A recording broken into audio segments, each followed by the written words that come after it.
11 hands went up for guilty, and mine stayed in my lap. I want to be honest about that moment because I've replayed it more times than I can count. It was almost 7 in the evening. We'd been in that jury room for 40 minutes, and most of those minutes were people talking about the parking lot outside and whether the diner across the street closed at 8. The foreman, a big cheerful man named Gary who sold farm equipment for a living, said, "Let's just take a quick vote and see where we are. No shame if we all agree." He passed around little slips of paper. 11 of them came back with the same word. Mine came back blank. And then I said the other word out loud, because I didn't want anyone reading my handwriting and getting it wrong. "Not guilty," I said. I need to talk about the timeline first. You would have thought I'd stood up and turned off the lights. Gary's smile didn't leave his face, but it stopped meaning anything. A young man named Tyler, who had told us during the first 10 minutes that he was missing a shift at the auto parts store and couldn't afford to, put both hands over his eyes and let out a long breath through his fingers. Somebody said, "Oh, come on." Somebody else said it a little kinder, but it meant the same thing. And I remember thinking, very clearly, the way I think when a room full of 13-year-olds is about to decide I'm the enemy.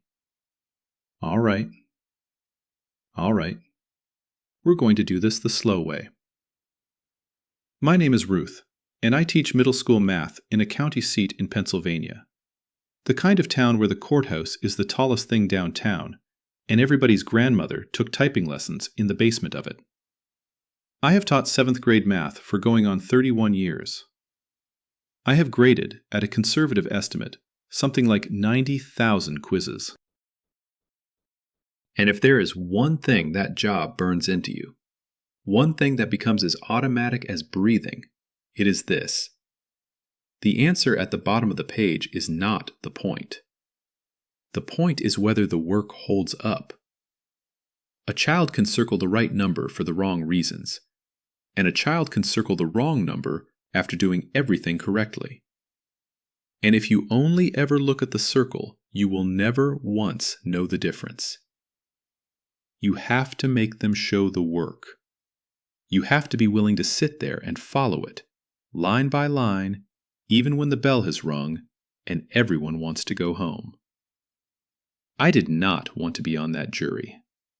I need to say that plainly because I think people imagine that the person who ends up mattering in a story like this must have wanted to be there, must have some hunger for it. I had no hunger for it. When the summons came in the mail in the spring, in that thin envelope with the county seal, my first honest thought was to figure out how to get excused. It was 8 weeks before the end of the school year. I had 2 classes of 8th graders about to take their state tests, and a long-term substitute is a coin toss. And I am the kind of teacher who cannot really rest when someone else has my kids. My husband would have laughed at me for that. "Measure twice, Ruthie," he used to say. "Cut once. And then go check that you measured." Tom passed 2 years ago this coming winter. Heart. Fast, which everyone told me was a mercy, and I suppose it was, though a mercy is a strange word for the thing that empties out half your bed. So the house was quiet, and the summons sat on the counter next to the fruit bowl for 3 days, while I thought about the doctor's note I could probably get, the hardship I could probably plead.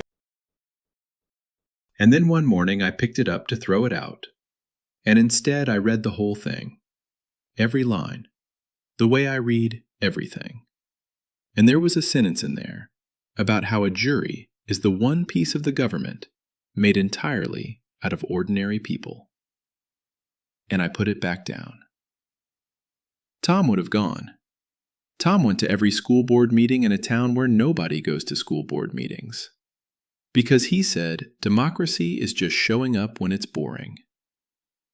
I decided I would show up. The courthouse was cold, in that way old public buildings are cold, even in June.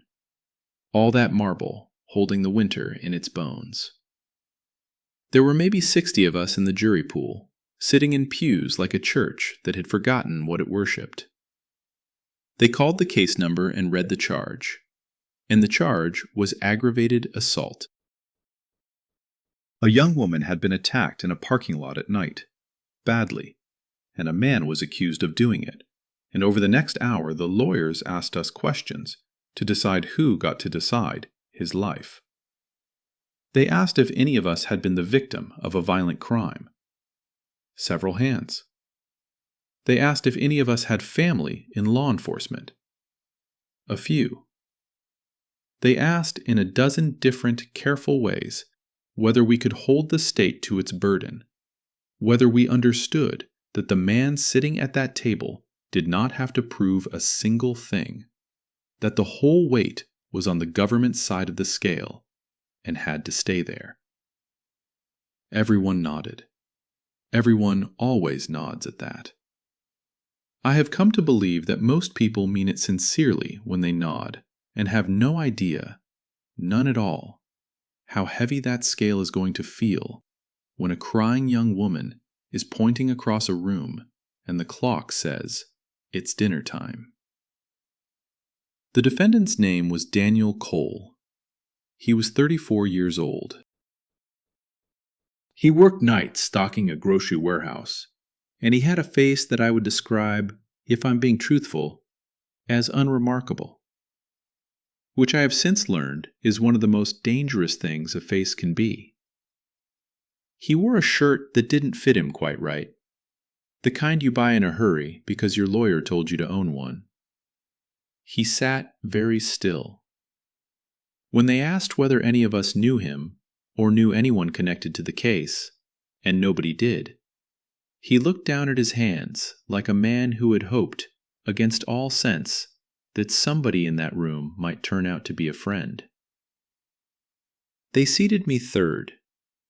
I remember the little jolt of it, hearing my own name, Ruth, and my juror number, and standing up and walking to the box on legs that felt borrowed. 12 of us, and 2 alternates. Gary, the equipment salesman, became our foreman almost by accident, because he was the sort of man who fills a silence, and nobody minds handing the gavel to a person like that. There was Tyler with his auto parts shift. There was a retired woman named Carol who did the newspaper's crossword in pen during every break. There was a man named Walt, easily 70, a veteran, who wore a cap from his ship and who told us early and often that in his experience, the police did not arrest people for no reason. There was a nurse named Denise who cried at the photographs and apologized for crying. There were others, quieter, whose names I learned slowly, the way you do, over shared bad coffee. That first night I went home and could not settle. I had left my classes with a substitute I trusted about as far as I could throw a filing cabinet, and my 8th graders had their state tests bearing down on them, and I lay in bed running through which kids would coast and which kids would quietly drown if nobody was watching for the drowning. That is the part of teaching nobody tells you about. The way the children live in your chest, even at midnight, even in June. Even when you are supposed to be thinking about a stranger's trial. I finally got up around 1 in the morning and sat at the kitchen table with a cup of tea I didn't drink. Tom's chair was across from me, the way it always is, and I talked to it a little, which I am not embarrassed to admit, because a widow gets to keep whatever small comforts she can carry. I told him I'd been picked. I told him I was afraid I'd do it wrong. And I could hear, as clear as if he'd said it, the thing he'd have told me, which was that there is no such thing as doing your honest best wrong. There is only the doing of it, and the not. Tom built cabinets on the weekends, good ones, the kind with joints that will outlive all of us.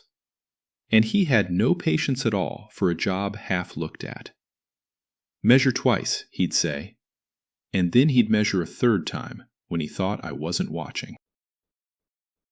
So I did the thing that was most natural to me. The thing I've done in every meeting and every training and every dull assembly for 31 years. I got out a fresh notebook. The narrow-ruled kind I buy by the dozen for myself, because the store brand is thin as onion skin.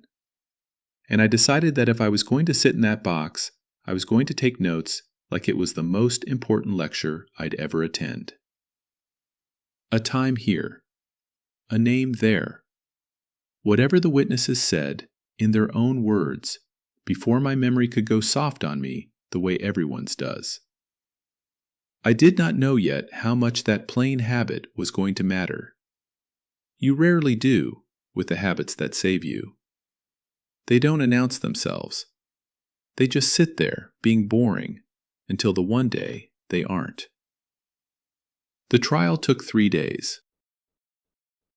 I had never watched a trial before, only the television kind. And the first thing that surprised me was how slow it is, how much of it is paper and waiting, how a lawyer will spend 20 minutes establishing something that everyone in the room already believes, because believing isn't the same as it being in the record. I understood that part. That is teaching. That is showing your work. You cannot skip a step just because the class already agrees. The step has to be on the page, or it didn't happen. The prosecutor was a sharp, tired woman named Ellen Boyd, who had clearly done this 100 times and still cared, which is its own kind of exhausting, I imagine. Her case, when you stripped it down, stood on one leg, and that leg was the young woman herself. Her name was Bethany. She was 22. She had been walking to her car behind a convenience store a little after 9 at night, when a man came out of the dark between 2 dumpsters, grabbed her, and hurt her. And she fought him, and he ran. And weeks later, in a room at the police station, she looked at a set of photographs and put her finger on Daniel Cole and said, "That's him, I'm sure. I'll never forget that face." I want to tell you about Bethany carefully, because it matters, and because she has been hurt enough. She was not lying. I never once thought she was lying. Not in that courtroom, and not in all the nights I've thought about it since. She had lived through something no one should live through, and her body remembered it as terror. And terror is a terrible historian. She sat up there and she shook and she pointed and she said she was sure. And 11 people believed her because she believed herself. And I want you to understand that I believed her too. I believed that she believed. Those are different sentences. The whole case, it turned out, lived in the space between those 2 sentences. Ellen Boyd walked her through it gently.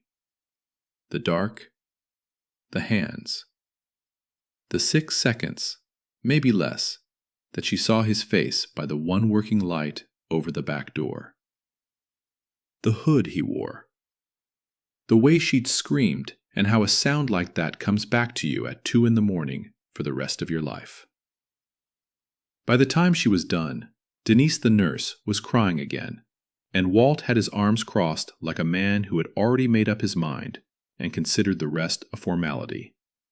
And even I, who came in there swearing to keep the scale honest, felt the pull of it, the human gravity of a frightened young woman saying, "That's the man." If they had asked me to vote at that exact moment, I don't know that I would have trusted myself. The next witness was the man who'd called it in, an older fellow named Arthur, who walked his dog along Route 9 every night because the dog was old and slept badly, same as him. He hadn't seen the attack. He'd heard it. He told the court he'd heard a scream that stood the hair up on his arms, and that he'd fumbled his phone out of his coat and dialed as fast as his cold fingers would let him. Ellen Boyd asked him if he remembered the time. He said he didn't wear a watch anymore, but that the phone would know. And that was the whole of Arthur. But I wrote his name in my narrow-ruled notebook and underlined the word phone, because Arthur, without meaning to, had just handed the court the one clock in the entire case that nobody would ever be able to argue with. Then the state called the detective, a squared-away man named Hall, who had clearly testified many times, and did it the way a good carpenter drives a nail. No wasted motion. He walked the jury through the investigation. How Bethany had given a description in the hospital that night. A man, a certain height, a gray hooded sweatshirt, dark. How that description was by his own honest admission the description of a great many men.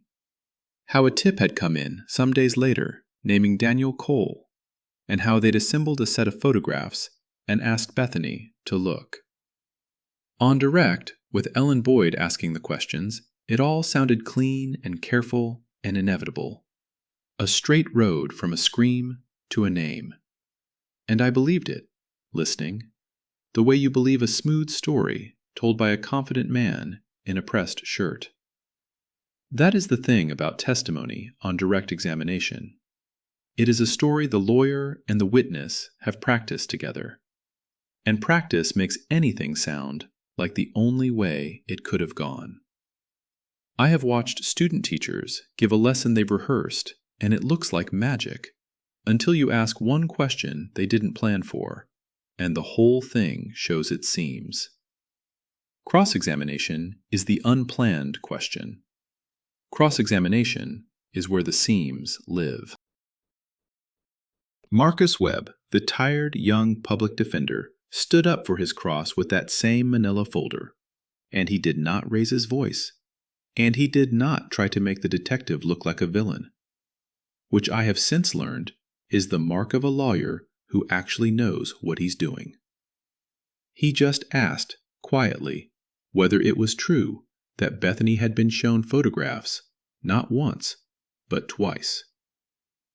There was a pause. Yes. And whether Daniel Cole's photograph had been in the first set, weeks earlier, a larger set, when she had looked and had not been able to say she was sure of anyone. Another pause. Longer.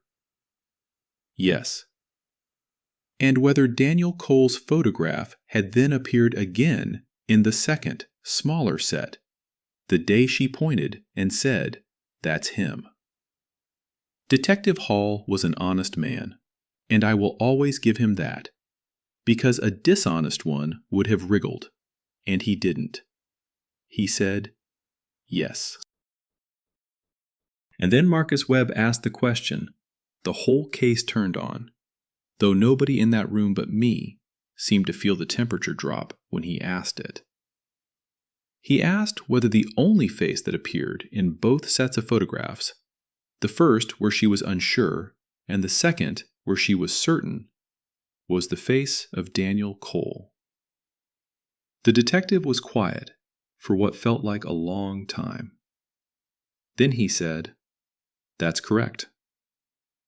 And he added, on his own, without being pushed, that it was not how the procedure was supposed to be done, and that he wished it had been done differently.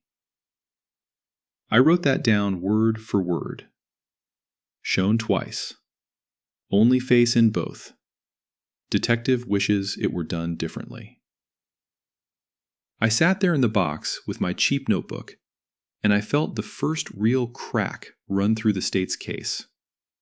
Not with a bang, but with the small, dry sound of a thing that was never as solid as it looked.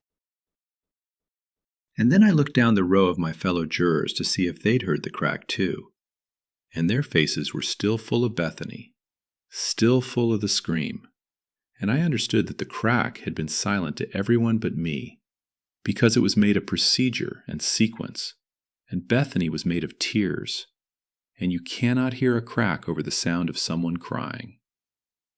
I know that now. I didn't have words for it yet, but I underlined the detective's admission 3 times, and I did not know it then, but I had just written down the sentence that would eventually turn a nurse named Denise. But then the defense stood up, and a step at a time the trial got quieter and colder, and to me, much stranger. Daniel Cole's lawyer was a public defender, a young man named Marcus Webb, who looked like he hadn't slept properly since law school, and probably hadn't. He didn't have Ellen Boyd's polish. What he had was a manila folder and a kind of stubborn patience, and he walked us through a different version of that night, one built not out of memory, but out of machines. Machines don't get scared. Machines don't lie awake. Machines just write down the time. He called witnesses for it, dull ones, the kind that make a jury's eyes glaze, and I watched it happen in real time. Watched the exact evidence that should have decided the case slide off 11 people like water off a windshield. He called a records custodian from the phone company, a young woman with a laser pointer and a slide of a map. And she explained how a cell phone is a needy little thing that is always reaching out for the nearest tower, and how the company keeps a log of which tower it reached and when, for their billing, for reasons that have nothing to do with anyone's guilt. She put up the log. She pointed to the line. 9:19 at night, she said. The phone, registered to Daniel Cole, connected to the tower at the highway on-ramp on the far west side of town. It was the most important minute of the whole trial, and I could feel the room letting go of it even as she said it. Carol was fighting a yawn. Tyler was looking at the clock over the door. A slide of a tower map with a timestamp on it simply cannot compete, in the animal part of the brain, with a young woman shaking on a stand. And I understood for the first time in my life that a courtroom is not a place where the strongest evidence wins. It is a place where the loudest feeling wins. Unless somebody in the room is stubborn enough to turn the volume back down and make everyone look at the quiet thing again. I did not yet know that somebody was going to have to be me. Then Marcus Webb called the manager of the fuel mart, a heavy-set, uncomfortable man who plainly did not want to be there and kept tugging at his collar. He authenticated the receipt, the real slip of paper, and explained that their registers all pull their time from the same company system, so the day's sales reconciled down to the minute. Because if they didn't, he said, corporate would have his hide. He authenticated the pump camera footage. Its clock burned into the corner, and they played it. And there, on the little screen, was a man in a gray sweatshirt at pump 4 at 9:16, 17, 18, feeding a card into the machine. You could not see the man's face well, but you could see the minutes ticking by in the corner, honest and indifferent, 3 miles and a whole town away from where Bethany was about to be hurt. Ellen Boyd cross-examined the fuel mart manager the only way she could, which was to try to make the clocks seem shaky. Couldn't a register clock drift? Couldn't it be set wrong? And the manager, sweating in his chair, said the thing that I would hold on to for 4 sleepless months.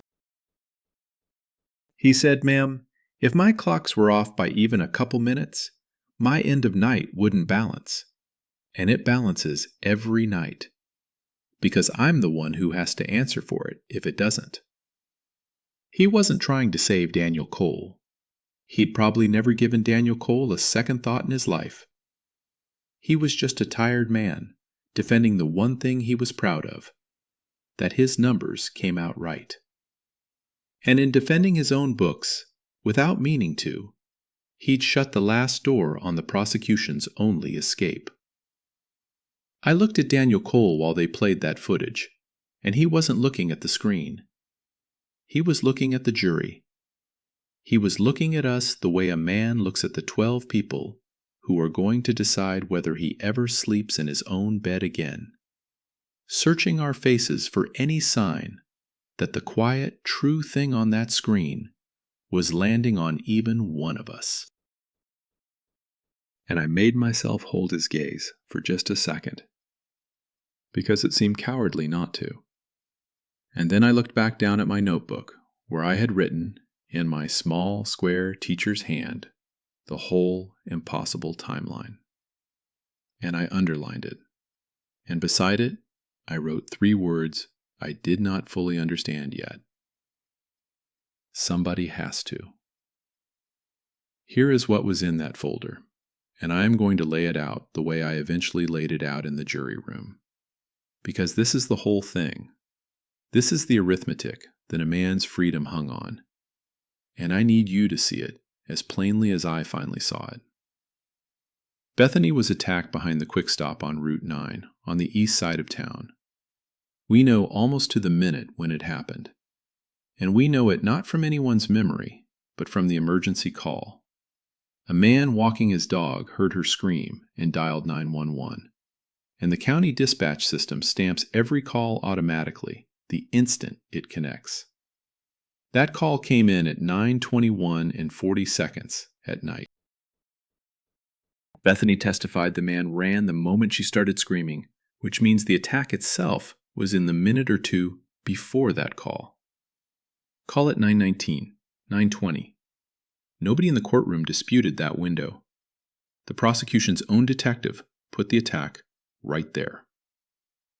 Now, 3 miles away, on the west side of town, there is a gas station, a fuel mart, out by the highway on-ramp. And in Marcus Webb's folder was a receipt from that fuel mart, printed by the pump, for $11 in change of regular gasoline and a pack of gum, paid with a debit card in the name of Daniel Cole. That receipt was stamped by the station's own register system at 17 minutes after 9. 9:17. Not a person's memory of the time, the machine's record of the time. The same kind of clock the whole company syncs across every store so their books balance at the end of the night. And it was not just the receipt. The gas station has a camera on the pumps, the way they all do. And that camera has a clock on it too. And the footage showed a man in a gray sweatshirt at pump 4 filling a tank at 9:16 and 9:17 and 9:18.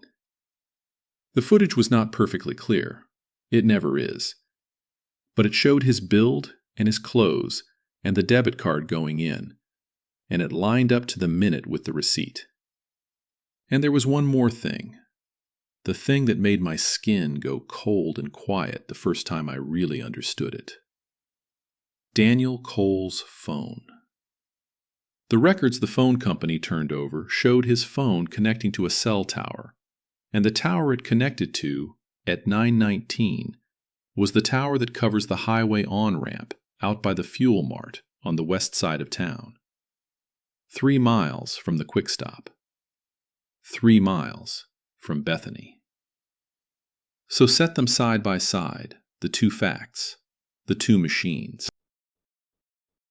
At 9:17 and again at 19, a debit card and a security camera and a cell phone all placed Daniel Cole at a gas station on the west edge of town. At 19 or 20, a young woman is attacked behind a store on the east edge of town, 3 miles away, and a stranger's phone call proves it.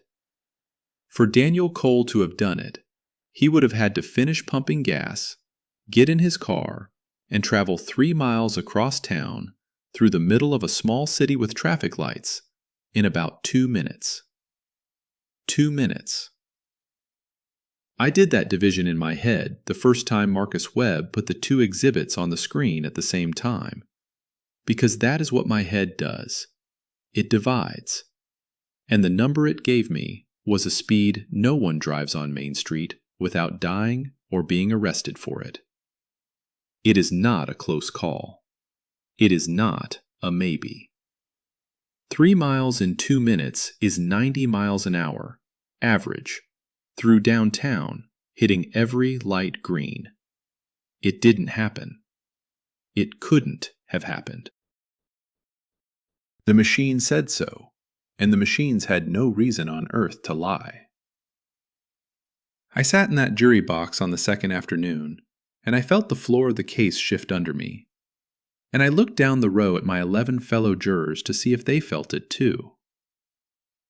And here is the thing that has haunted me ever since, the thing I most want to tell you about how people decide things. They didn't feel it. Not because they were stupid. Not one of them was stupid. They didn't feel it because it was numbers, and it came after Bethany, and a receipt for a pack of gum is a very quiet thing next to a young woman shaking on the stand. Ellen Boyd, the prosecutor, in her closing, waved all of it away in about 90 seconds. Clocks can be wrong, she said. Maybe the gas station's register was set fast. Maybe he had someone use his card. Maybe, she said, and here she looked right at us. Maybe we were going to let a man walk free over a receipt for chewing gum when a brave young woman had looked him in the eye and told us the truth. And I watched 11 people decide that a receipt was a small thing and a scream was a large thing. And they were right about the sizes and wrong about which one was the evidence. Because that is the trap. And it took me 31 years of grading to see it as fast as I did. Bethany's certainty felt like evidence. It wasn't. It was the absence of evidence wearing evidence's clothes. She was certain the way any of us would be certain, which is to say, completely. And completely certain is exactly how the human memory feels right before it is completely wrong. The machines were not certain of anything. They were just correct. And in that jury room, 40 minutes in, with the diner closing and Tyler losing his shift, I was the only one who wanted to talk about the difference. Not guilty, I said again, when the groaning had died down. And I need to talk about the timeline first. Just give me the timeline. If I'm wrong, I'll change my vote. I promise you I will. I'm not here to keep anybody past their supper. But we swore an oath. And the oath wasn't to Bethany, and it wasn't to Mr. Cole. The oath was to get it right. So let's get it right, and then we can all go home. Gary the foreman looked at me for a long moment. Then he did the thing that I will be grateful for until the day I die. The thing that saved everything, though none of us knew it yet. He sat back down. All right, Ruth, he said. He didn't believe me. I could see he didn't. But he sat back down. Walk us through it. So I asked the bailiff, through the little slip you're allowed to send, if we could have the exhibits. All of them. The receipt, the phone records, the photographs, the transcript of the dispatch call with the time on it. It is your right, in that room, to look again at anything that was properly put in front of you. You cannot go home and search the internet. You cannot drive out to the gas station and time the route yourself. God help me how I wanted to. But what the lawyers handed you, you may hold in your own 2 hands and read as many times as it takes. And a while later the door opened and a deputy set a cardboard box on the table. And inside it was the whole night, reduced to paper, waiting for someone to add it up. I want to tell you what happened over the next few hours in that room, because it was the hardest and the most important thing I have ever done with my mind. Harder than any classroom. And it did not look like anything you'd see on television. Nobody shouted a confession. Nobody leapt up. What happened was arithmetic and patience and the slow, grinding, beautiful work of 11 people agreeing, one at a time, to actually look. I started with the least frightened thing in the box. Not the photographs, not Bethany's face, the dispatch record. A single sheet, the county's own paper, with a time on it that no one in that room could argue with, because it came from the same system that would send a fire truck to our own houses. 9:21 and 40 seconds. I set it in the middle of the table where everyone could see it, and I put my finger on the number, and I said, "This is the one thing tonight that nobody disputes. Not the prosecutor, not the defense. Everybody agrees she was attacked right about here. Can we agree on that?" And around the table, slowly, they agreed. It felt like nothing. It was everything. It was the first fixed point, and you cannot measure anything until you have one thing that doesn't move. Then I reached for the second fixed point, and this is where the real work started. I laid the gas station receipt next to the dispatch record. Same table, side by side, 2 little pieces of paper. I put my finger on the register time, 9:17, and I said, "This one came from a machine too. A cash register at the fuel mart. The company syncs those clocks so their money adds up at the end of the day. This isn't somebody's story about where they were. This is a machine writing down when a card went in." Walt spoke up right away, exactly the way I'd expected him to. "Anybody could use that card," he said. "Doesn't mean Cole was there." And I told him he was right, that a receipt by itself only proves a card was there, not a man. And then I put the third piece down, the still frame from the pump camera, the one with its own clock burned into the corner. Same minute, 9:17. A man in a gray sweatshirt, the build about right, the card going into pump 4. "Not proof of a face," I said. "I'll give you that. You can't see the face clearly. But it's a man, at that pump, at that minute, matching the receipt to the second." And then I laid down the fourth thing, and I watched it land on Walt in particular, because I had come to understand something about Walt in 3 days, which was that he did not trust the defense, and he did not trust a slick lawyer's folder. But there was one thing on this earth he did trust, and it was the police and the machinery the police brought to court. So I picked up the phone records, the ones the prosecution's own detective had entered, the ones the state put into evidence, not the defense. And I said, "Walt, this isn't Mr. Webb's exhibit. This is the detective's.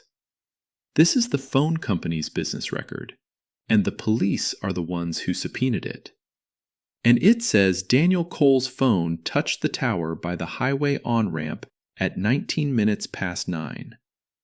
Out west, by the fuel mart, 2 minutes after the receipt." Walt was quiet for a while. He took his cap off and set it on the table and rubbed the top of his head. "The phone doesn't have a dog in this fight," he finally said, half to himself. That's what turned him in the end, though it would take another hour for the rest of him to catch up to what his own mouth had just admitted. The phone doesn't have a dog in this fight. Neither did the register, or the pump camera, or the dispatcher. 4 machines, 4 times, all telling the same story, and not one of them had ever met Daniel Cole or Bethany, or cared one way or the other how the night came out. Now here is where I had to be very careful, because this was the moment the whole thing could have gone wrong, and I knew it. Tyler, God bless him, wanted to help. And Tyler drives that stretch of Route 9 every single day to the auto parts store. And he opened his mouth to tell us all exactly how long that drive takes him. And I stopped him. Gently, but I stopped him. I said, "Tyler, we can't do that. Not one of us gets to bring in what we personally know about that road, because the man on trial never got to stand up and answer for our private stopwatch. That's not allowed, and it isn't fair. But," I said, and I held up one finger the way I do when I want a room of 13-year-olds to know the next sentence is the one that matters, "we are allowed our common sense. Every one of us is." And I put it to them as plainly as I know how. The distance was in the evidence. 3 miles, east side to west side, straight through the middle of downtown.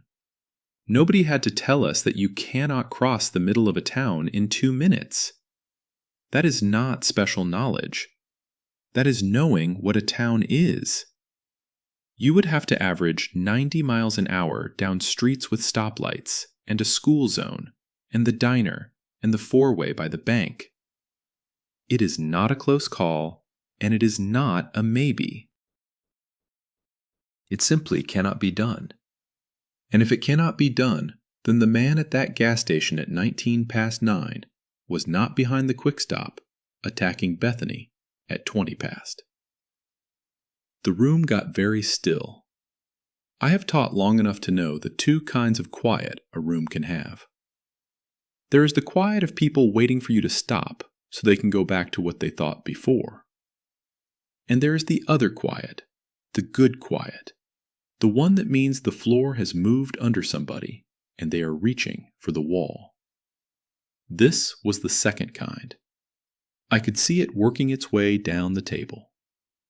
Carol, the woman who did her crossword in pen because she was the sort of person who was sure before she wrote, set down the receipt she'd been holding and said, very softly, "Well, that's not 2 things that don't match.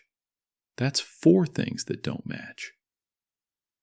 Gary the foreman was the next to say it out loud, and I'll always respect how he did it, because he didn't pretend he'd seen it all along. He said, "I voted guilty 40 minutes ago, and I'd have driven home tonight sure I did right.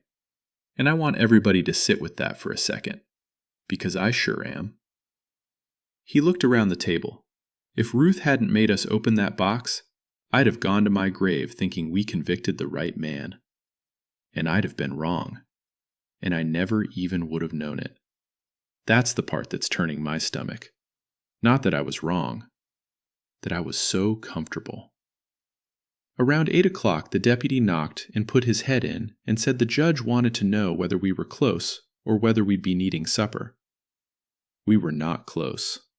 We were tired and raw and somewhere in the middle of the hardest math any of us had ever done. And the honest answer was that we needed both supper and about a year. They brought in sandwiches wrapped in wax paper and a fresh urn of the same bad coffee. And for a little while, nobody talked about the case at all. Because you can only stare into a thing like that for so long before your mind has to look away and rest its eyes on something ordinary. A ham sandwich, a paper napkin, the weather.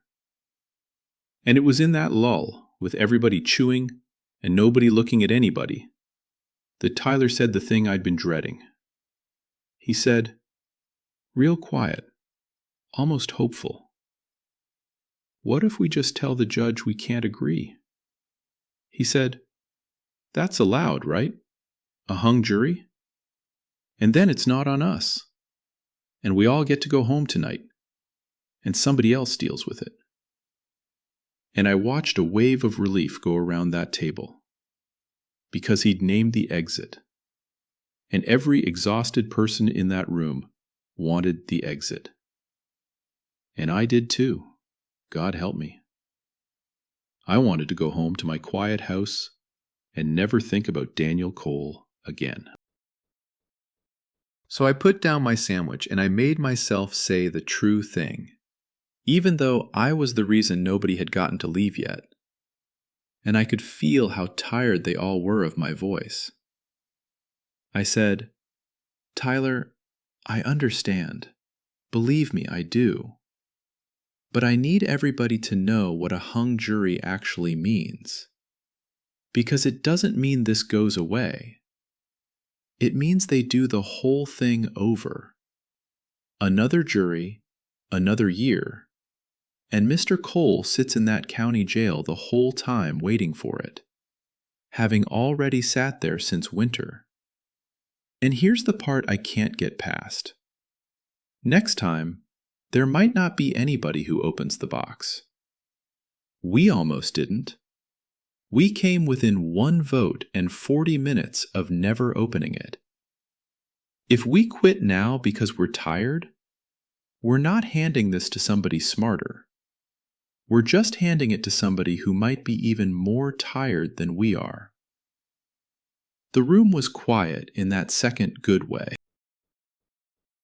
And Carol, bless her, the woman who did the crossword in ink because she was sure before she wrote, set down her coffee and said, "She's right. My mother used to say the Lord hates a job half finished. And she wasn't even that religious. She just couldn't stand a thing left undone on the table. We opened the box. We don't get to close it just because it's heavy." And that was the moment the exit closed, quietly, by the group's own choosing. And I have thought many times since about how close we came to walking through it, and about how a mistrial would have looked like mercy and been the opposite. But it was not over, and I don't want to make it sound like it was, because the machines were only half the battle, and the other half was harder, and the other half was Bethany.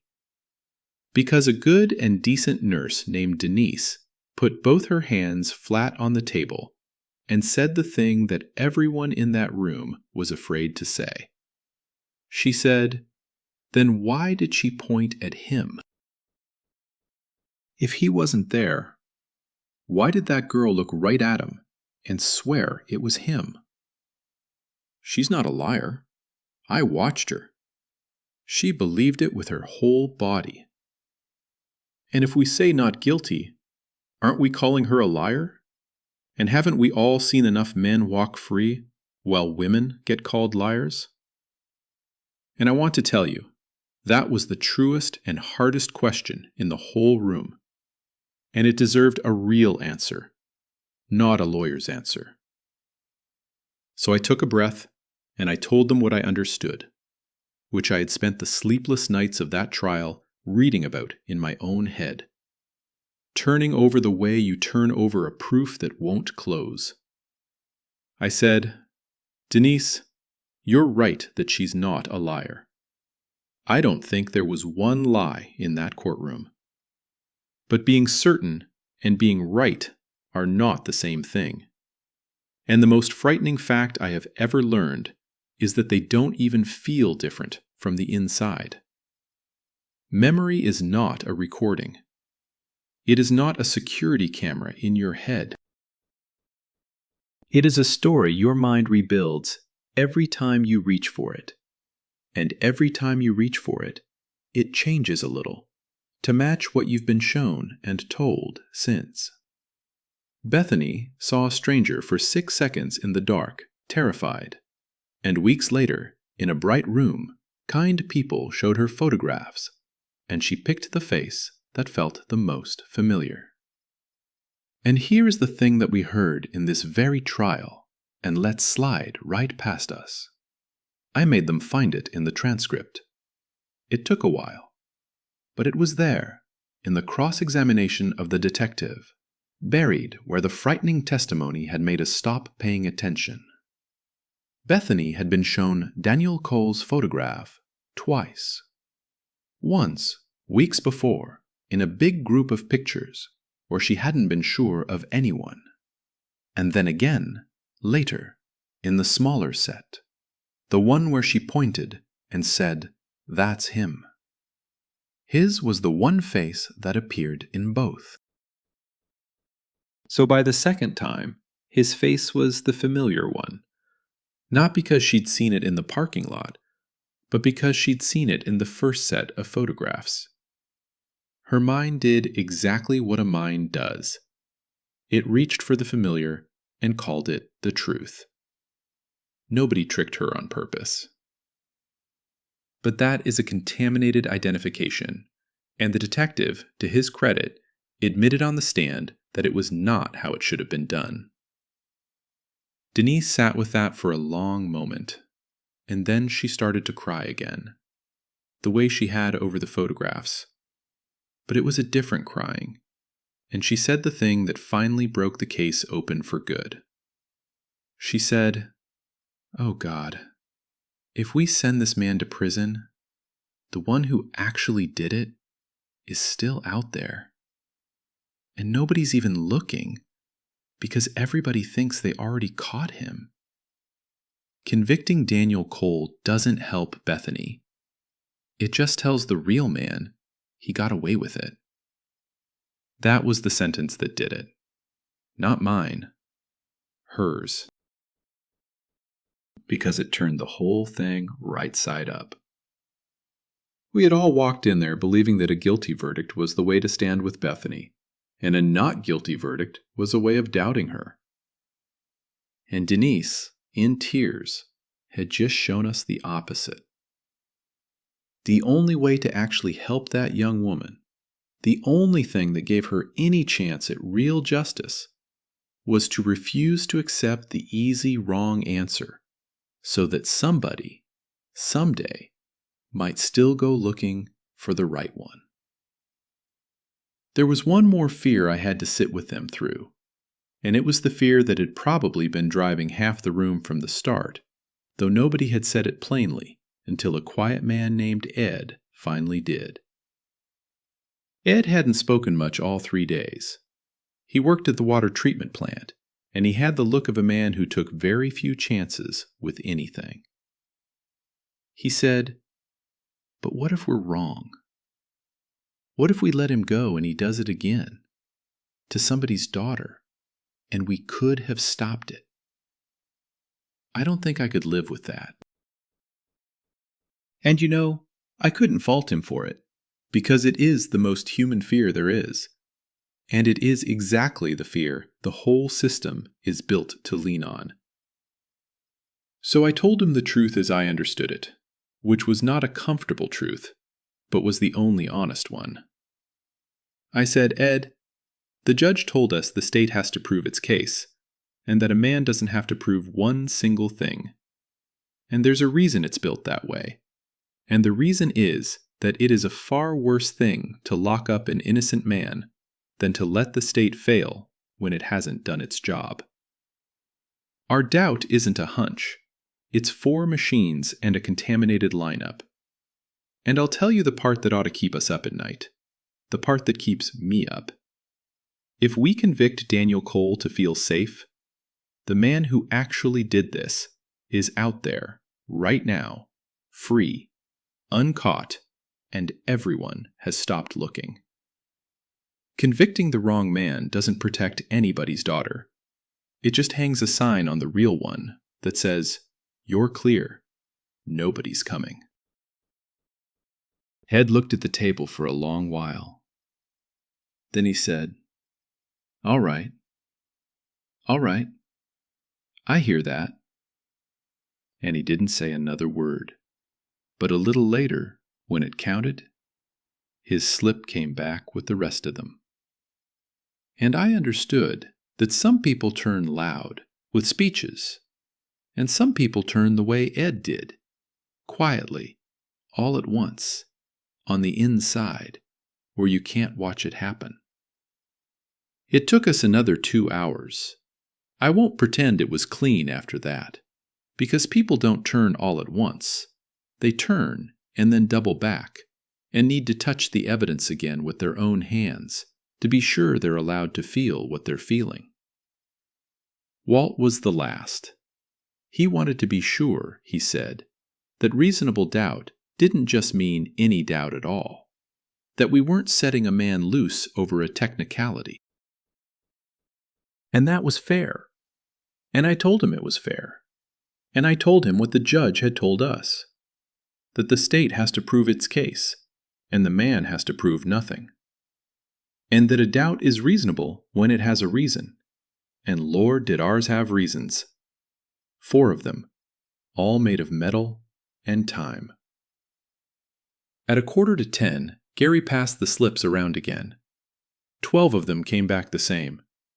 Every one said not guilty. Nobody cheered. That is the thing the movies get most wrong. Nobody cheered. We were wrung out and quiet and a little bit sick, because we had all felt, up close, How easily it could have gone the other way.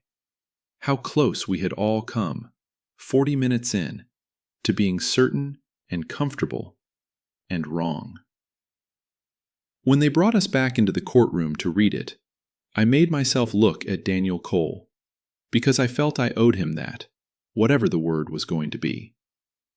He was holding the edge of the table with both hands, like a man on a boat in bad water. And when the foreman said not guilty, Daniel Cole did not smile, and he did not weep, not right away. He just closed his eyes and let his head drop forward. Slow, the way you set down something you have been carrying so long that your arms have forgotten how to be empty. His young lawyer, Marcus Webb, put a hand on his shoulder, and across the aisle I made myself look at Bethany too, because I owed her that even more, and her face was the hardest thing I saw in all 3 days. She looked lost. She looked like a person watching a door close on the one thing that was supposed to make the nightmare mean something. And I wanted to go to her, and of course I could not, and I have thought about her face more than I have thought about any other single thing in this whole account. I did not feel like a hero when I drove home that night. I want to be very clear about that, because I think the word hero would have insulted the seriousness of what we'd done. I felt afraid. I sat in my kitchen with the good quiet of my empty house all around me, and I thought, what if I'm the one who's wrong? What if I built a proof out of clocks, and a man who hurt that girl is asleep in his own bed tonight because a math teacher wouldn't let 11 tired people go home? That fear did not leave me for months. I would wake at 2 and 3 in the morning and run the timeline again in the dark. The dispatch call, the receipt, the camera, the tower. And every time it came out the same. And every time the coming out the same was not quite enough to let me sleep. Measure twice, Tom used to say. I measured 100 times. It never once let me rest all the way. I went back to school the next morning, because life does not pause to let you recover from the things you've done. And my 8th graders took their state tests, and most of them did fine. And the ones I'd worried about mostly drowned a little, the way I'd known they would. And I pulled them into my room at lunch, and we bailed the water out together, the way we always do. Nobody in that building knew where I'd been. Jury service is a private thing, and I kept it private. And it was strange beyond telling to stand at the whiteboard explaining how to find the area of a triangle while a man's whole life sat unfinished in the back of my mind, like a proof I couldn't quite close. The year ended, summer came, long and empty in the way my summers are now that Tom is gone, and the children I raise every year belong to other people. And the doubt came with it, and it did not fade the way I'd hoped it would. If anything, the quiet of summer gave it more room. I would drive downtown to the pharmacy and find myself going 3 blocks out of my way to avoid passing the courthouse. And then one day I made myself drive right past it on purpose, because I have never believed in letting a fear pick my routes for me. And I sat at the light in front of all that marble, and I thought, I hope to God I was right. There is no feeling quite like having done the most careful thing you know how to do, and still not being allowed to know if it was enough. Twice that summer, I got as far as looking up Marcus Webb's office number, thinking I'd call and ask, has anything come of it? Is there any word? Is your client all right? And twice I put the phone down, because it wasn't my place, and because I was afraid of what he might say. And because some part of me understood that a juror doesn't get to go collect reassurance afterward like a receipt. You do the work in the room, and then you carry whatever you carry, and nobody is coming to tell you that you can set it down. So I carried it. Through July, through August, into the new school year, running the timeline in the dark at 2 in the morning the way other people count sheep. The dispatch call, the receipt, the camera, the tower, over and over, and every time it came out the same, and every time the same was not quite enough. And then, on a Tuesday in October, a little more than 4 months after the verdict, the phone rang at school during my planning period, and it was a reporter from the county paper asking if I was a juror on the Cole case, and would I care to comment. And I said, comment on what? And she told me, and I had to sit down on the little stool by the supply closet with the receiver against my ear. A man had been arrested 1 county over for attacking a woman behind a store at night. Same kind of place, same kind of dark, same kind of terrible 6 seconds. And when they ran the evidence from that new case, they got a hit in the state's database. And the hit tied him to an older, untested sample. It was Bethany's case. There had been material recovered from her jacket the night of the attack, the kind of thing that gets collected and then sits in a backlog for a year or two because the lab is drowning and everyone thought they already had their man anyway. They tested it, finally. It was not Daniel Cole. It had never been Daniel Cole. It was the man from the next county, who, when they laid it in front of him, admitted to Bethany's attack as well, and could tell them things about that parking lot that only the man who was actually there could have known. I have tried many times to describe what went through me when the reporter said those words, and the closest I can get is this. It was not triumph. It was the feeling of finally being allowed to set something down. For 4 months, I had been carrying the possibility that I had freed a guilty man, and now, in the space of a phone call, that weight was simply lifted off me, and my knees actually went weak with the lightness of it. The machines had been right. I had been right to trust the machines over the certainty. And a man who had done nothing was not going to spend the best years of his life in a cell for 2 minutes he could not possibly have driven. I thought about Bethany then, and I still do. And I want to tell you the part of the update that matters most to me, because it is the part that turns this from a story about being right into a story about being human. The reporter told me, and I later read, that Bethany had been at the second man's arraignment, that she had asked to be there, that whatever it cost her to sit in that room, she had gone, because she needed to see the real face, the one her memory had never actually kept. I will never know everything she carried out of that courthouse, but I know she went, and I have come to believe that the bravest thing in this entire story was not a math teacher reading a receipt. It was a young woman finding out that her own certain memory had been wrong, and choosing to face the true thing anyway, so that the right man would answer for what he did. That is a courage I am not sure I have. I hope I never have to find out. The letter came in November in a plain envelope with handwriting I didn't know. There was no long speech in it. Daniel Cole was not a man of long speeches. I had watched him sit silent through 3 of the worst days of his life.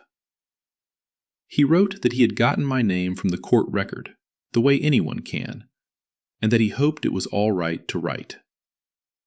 He wrote that his lawyer had told him, afterward, that the jury had come within an inch of the other verdict, and that one person had made them open the box and look. He wrote that he had a job again, that the warehouse had taken him back, that the hardest part had not been the months waiting in the county jail, but the way people who'd known him his whole life had learned to look at the sidewalk when he passed, and that some of them still did, verdict or no verdict, because a not guilty is a quieter thing than an accusation, and travels only half as far. And then at the bottom, in careful print, like a man who wanted to get it exactly right, he wrote one line that I have read more times than I read anything else in my life. He wrote, "I heard you're a teacher. I want you to know that a teacher I never met taught me the most important thing anybody ever will, which is that somebody out there will still do the arithmetic, even when it's late and everybody's tired, and it would be so much easier not to. Thank you for doing the arithmetic on me." I framed it. I want you to picture where, because it matters to me. In my classroom, over my desk, there is a mug full of red pens. Because for 31 years, my whole job has come down to 2 red words I write in the margins more than any others. And those 2 words are, show your work. I have written them on the papers of children who are grown now, with children of their own. Show your work. Not because the answer doesn't matter, because the answer means nothing at all if you can't stand behind how you got there. I hung Daniel Cole's letter on the wall right above that mug of red pens. And there they are, together. The 2 words I've spent my life writing, and the letter from the one time it turned out a man's whole future was the problem set. I don't tell my students the details. They're too young for the details. But at the start of every year now, I tell them that once, a long day of my life came down to a single receipt for a pack of gum, and that 11 good people almost got a thing terribly wrong, not because they were bad, but because they were tired and sure, and it was late. And I tell them that being sure is the most dangerous feeling a person can have, because it feels exactly like being right. And the only way to ever tell the 2 apart is to slow down and show your work. Then I hand out the first quiz of the year, and somewhere in the back a kid groans about how much I'm going to make them write down. And I think of a plain envelope, and I smile, and I make them write down every single step. That's the whole of it. That's what happened in a cold marble courthouse in a small Pennsylvania town, in a jury room where the diner was closing, and a man's life sat in a cardboard box waiting for somebody to add it up. I didn't do anything heroic. I did long division. I refuse to circle the answer without checking the work, the same as I've asked of 13-year-olds every day for 3 decades.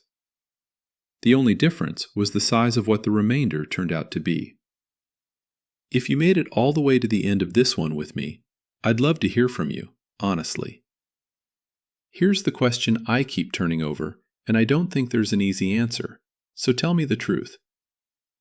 Have you ever been the one person in a room who wasn't sure, when everybody else had already decided and just wanted to go home? Did you speak up, or did you let it go along, the way it's so much easier to do? And would you have had it in you to be the 12th vote in that room at 9 o'clock at night? Or would you have raised your hand for guilty with the rest and driven home comfortable? Be honest with yourself. I'm not sure I'd have had it in me either, before Tom taught me to measure twice. And I'm always curious who's out there in the quiet, listening to a story like this one. So if you feel like it, leave a comment and tell me what part of the country you're in and how old you are, because I picture all of you scattered out there in your kitchens and your cars and your dark bedrooms, and it does my old teacher's heart good to imagine the map of you. If this story stayed with you, give it a like so more folks find it, and subscribe if you'd like to sit with me for another one. Take care of each other out there, and do the arithmetic, even when it's late, especially when it's late.